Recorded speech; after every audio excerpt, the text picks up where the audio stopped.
Hello everyone, it is time for Generation 2 this time.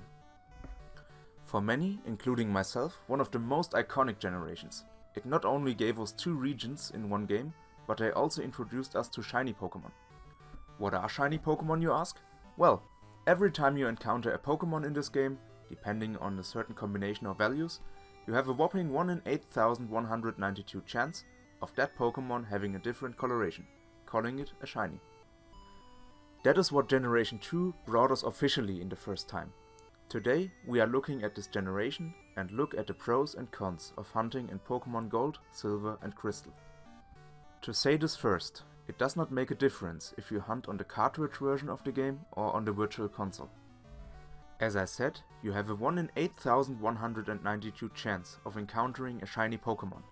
And this time, unlike Red, Blue and Yellow, where shiny Pokémon could be possible stat-wise, you can actually see it, having the iconic shiny sparkles every time you either encounter a shiny or send a shiny out to fight. Let's begin with the pros. Pros. Hidden abilities. Speaking of the virtual console, if you transfer your shiny Pokémon up from Generation 2 to the 7th generation, your shiny Pokémon will have its hidden ability.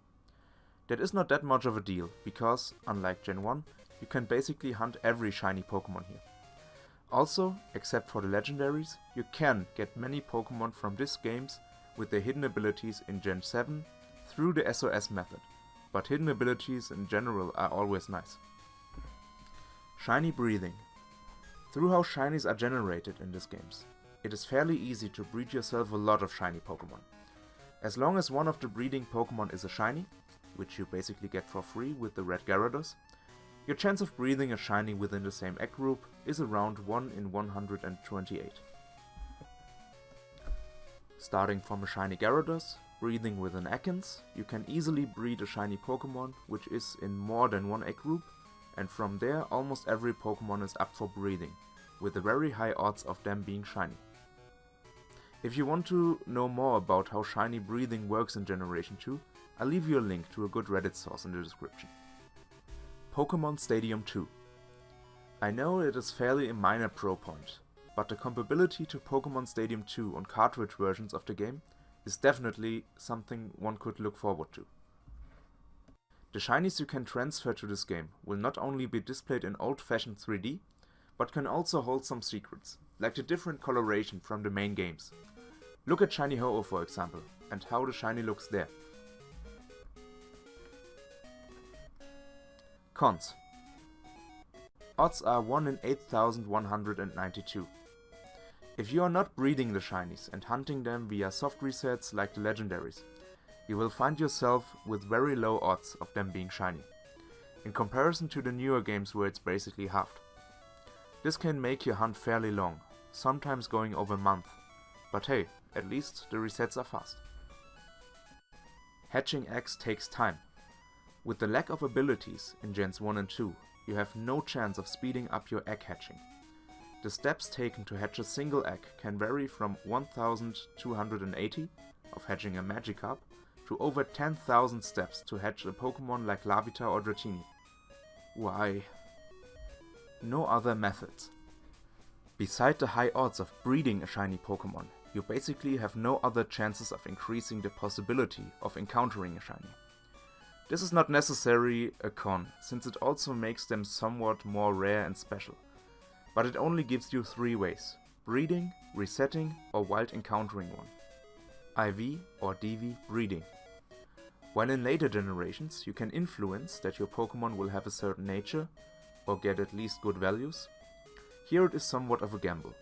With no destiny nod, it only depends on the parent Pokémon and luck. Transferring them up to Gen 7 will give them at least guaranteed 3 maxed IVs. Fleeing Pokémon. You heard it right, some Pokémon are programmed to flee from you, or at least have a chance of doing so every turn. And no, I'm not speaking of the non-existent Safari Zone. If shiny or not, encountering one of the following Pokémon is a nightmare for every unprepared shiny hunter. These Pokémon are, with a low chance of fleeing, around 10%, Magnemite, Grimer, Tangela, Mr. Mime, Dratini, Dragonair, Unknown, Snubbull, and Heracross. And a high chance of fleeing, around 50% every turn, Cubone, Quagsire, Teddiursa, Delibird, and Phanpy. If you ever find yourself in a situation like this, pray that you have a Pokémon with mean look or good luck to catch it on your first turns. So, what is my opinion on hunting on Gen 2? I really like hunting there from time to time, especially because the shiny coloration looks different in these games than from newer ones. Also, the shiny sparkles are my absolutely favorite, and it just feels good. For example, seeing my shiny Ho-Oh and knowing how rare it is and seeing the different shiny coloration from other gens makes me loving it even more. It feels even more special, if that makes sense. Even though the hunting methods are very basic in these games, it's just as good or bad as in other games. The breathing with the very high odds is a very fun thing to do, and IMO one of the best methods to get yourself a lot of shiny Pokémon on the old games. Hey, at least we have any methods to increase our odds. Looking at you, Gen 3. All in all, shiny hunting in Generation 2, despite the low odds in general, always brings a smile on my face. But what about you? What are your experience hunting in Gold, Silver and Crystal? If you wish, let me know in the comments. I really hope you liked the little pros and cons of this generation. See you next time on Gen 3. Bye!